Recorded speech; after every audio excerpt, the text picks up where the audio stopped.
يا مساء الخير او صباح الخير على حسب ما بتشوفوني. وحشتوني وحشتوني وحشتوني. عاملين ايه؟ يا رب تكونوا بخير وتكونوا باحسن حال. الفلوس بتطير واحنا مش واخدين بالنا. قصة اي واحد فينا مع الفلوس، والحل البسيط اللي بيبدأ بجنيه واحد. يا جماعة انا بصراحة كده اكتشفت، او ساعات بحس يعني ان الفلوس دي كائن حي، بتعيش بتتنفس بتجري، بس من ناحية يعني مثلا انا اول الشهر احس ان انا ايه، مليونيرة. اجي على نص الشهر ادور بقى على بقية الفلوس في جيوبي القديمة. عارفين الاحساس ده؟ جربته؟ بيحصل معاكم ولا بيحصل معايا انا بس؟ تحس انك صرفتي وصرفتي كتير قوي، بس مش فاكرة انت صرفتي الفلوس دي على ايه. كأن في حد بيجي بالليل كده بيسرقكم وانتوا نايمين، بس ايه، بطريقة قانونية. في يوم صحيت كده وقلت كفاية، لازم افهم الفلوس دي بتروح فين. فقررت ادور وراها زي المباحث كده بالظبط. عملت ايه؟ عملت جدول كده وسميته قضية اختفاء المرتب. رقم كام؟ عارفين طلع رقم كام؟ رقم كبير جدا، يعني لاني على طول اصلا الفلوس بتيجي من هنا وبتلاقيهاش من هنا. اول مشتبه فيه طلع القهوة الجاهزة. القهوة دي يا جماعة بتسحب منك كام؟ بتسحب منك من غير ما تحسي 20 جنيه في اليوم.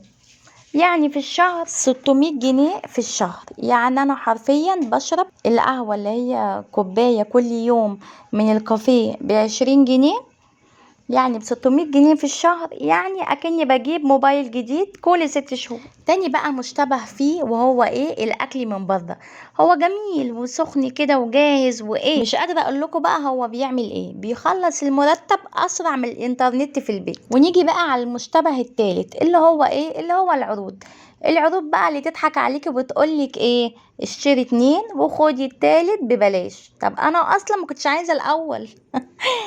وهنا بقى بدأت أفهم المشكلة. المشكلة مش في إني بصرف، المشكلة إني مش عارفة أنا بصرف على إيه. يعني ممكن أنا أكون بشتري حاجات أنا مش محتاجاها، بس بمجرد إنها لطيفة أنا بشتريها. زي إيه؟ تعالى أقولك زي إيه بس ما تضحكيش. زي الكوباية اللي مكتوب عليها ماندي مود، وأنا أصلا مش بحب الاتنين. فقلت خلاص اعمل ميزانية. حسيت ان في جدول ضرب جاي في السكة، بس لما فكرت فيها لقيتها سهلة جدا.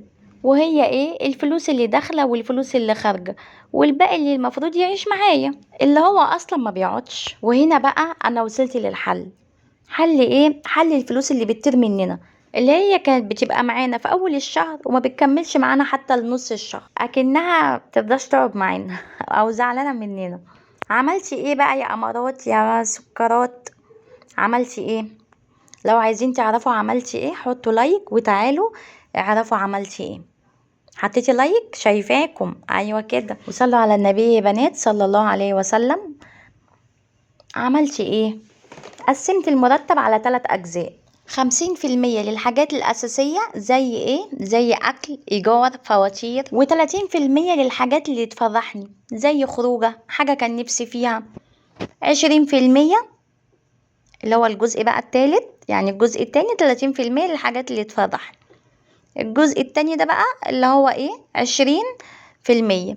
20% اللي باقيين، 20% احوشهم حتى لو 10 جنيه في اليوم. يبقى تاني بقى نشوف احنا قسمنا المرتب على ايه. ركزوا بقى في الحتة دي عشان مهمة جدا. 50% للحاجات الأساسية اللي هي أكل وإيجار وفواتير. 50% للحاجات الأساسية اللي هي ايه؟ أكل وإيجار وفواتير. هاتي ورقة وقلم واكتبي معايا. طلعي كده مرتبك، قسميه كده على 3 أقسام. أول قسم اللي هو ايه؟ 50% قلنا للحاجات الأساسية اللي هو أكل وإيجار وفواتير. أظنك حفظتي بقى اهو، خليكي بقى شطورة. طيب وبعدين الجزء بقى التاني اللي هو 30% للحاجات اللي هتفرحنا، او الحاجات اللي احنا نفسنا فيها. يعني بقى زي خروجه، ستارة نفسك فيها، مش عارفة ايه، بيجامة، اي حاجة من الحاجات دي، ترنج للولاد، الكلام ده. طيب وبعدين هيبقى معانا 20% اللي هو الجزء التالت. دوت بقى نخليه على جنب، ملناش دعوة بيه خالص. حتى لو هيبقى 10 جنيه في اليوم، 10 جنيه في اليوم ودايما احسن من ايه، من 100 جنيه في اليوم وبحطها يوم و10 جنبيهم ما بحطش. مش هكدب عليكي يا اختي ويا حبيبتي ويا صاحبتي ويا جارتي ويا امي، مش هكدب عليكم ان الموضوع كان في الاول صعب وصعب جدا كمان.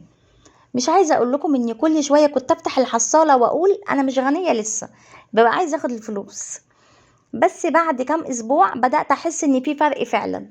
الفرق هنا بقى مش في الفلوس بس، الفرق في احساسي ان انا اللي ماسكه زمام الامور.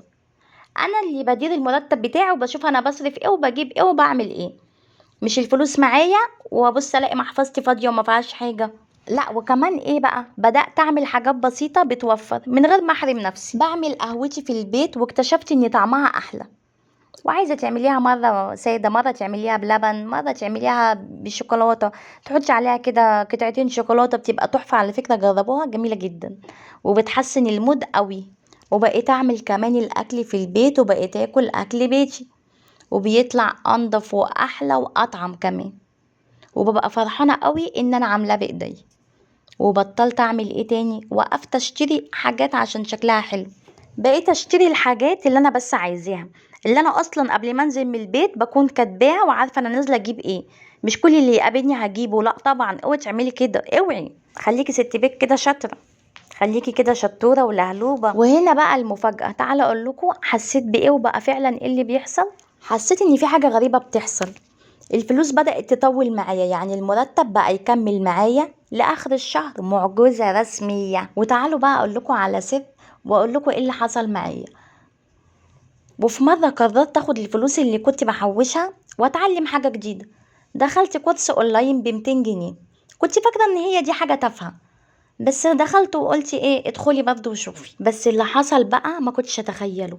الكورس ده ايه، فتح لي باب شغل اضافي وبقيت بكسب اكتر من اللي كنت بحوشه. وقتها بس فهمت ان التوفير مش بس عشان نحوش، لا ده كمان عشان نخلق فرصة جديدة. بس خلينا صراحة مع بعض، في ناس لما بتسمع كلمة توفير بتفكر ان احنا بنقول لهم ايه، عيشوا في العصر الحجري.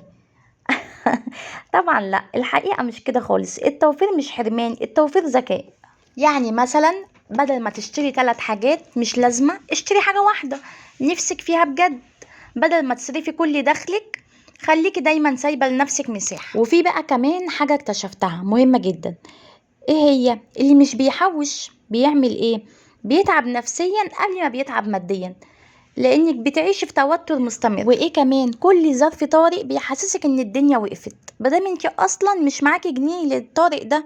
لكن انت لو محوشه مش هتبقي شايله الدنيا هم. عايزه اقولك بقى انك اول لما تبتدي تحوشي حتى لو مبلغ صغير بيحصل تغيير غريب، بتحسي انك مطمنه كانك مسكتي ريموت كنترول حياتك اخيرا. وفي النص بقى حاولي تكافئي نفسك، يعني مش كل حاجه شد وحوش، لا، كل ما توصلي لهدف صغير اعملي حاجة بتحبيها، بس اعمليها من غير ما تهدي اللي بنيتيه. يعني مثلا، يعني وفرتي 500 جنيه الشهر ده، خدي نفسك خروجة لطيفة بكام، ب100 جنيه. كده دمك خفيف على نفسك وعلى الفلوس. الموضوع كله بيتلخص في كلمتين، ابدأي في حاجة صغيرة، مش مهم المبلغ، مش مهم الفكرة. حتى لو بتحوشي كل يوم 5 جنيه يا ستي، مش هقولك حوشي كل يوم 10 جنيه. صلوا على النبي يا بنات، صلى الله عليه وسلم. وده بقى معناه انك بتقولي لنفسك انا منظمة وبنظم حياتي، انا شطورة ومفيش حد اشطر مني. عايزة اقولك بقى ان العادات الصغيرة دي بعد سنة هتكون هي اللي عملت الفرق الكبير. وفي النهاية لازم نقول بصراحة، الفلوس دي مش كل حاجة، بس لما تعرفي تديريها صح هتعرفي تعيشي بالراحة وتفكري بالراحة وتضحكي كمان بالراحة. فلو انتي بتسمعيني دلوقتي ما تنسيش ان احنا في بداية الشهر، ابدأي النهاردة بجنيه واحد حتى، مش المبلغ اللي هيفرق، اللي هيفرق انك بدأتي. وهنا بقى نصيحتي ليكي، مش لازم تكوني غنية عشان تبدأي، بس لازم تبدأي عشان تبقي غنية. ولو عجبك الكلام ده شاركيه مع حد دايما بيشتكي ان فلوسه بتطير، يمكن المرة دي نعرف نمسكها سوا. واشوفكم في فيديو جديد، وسلام عليكم ورحمة الله وبركاته.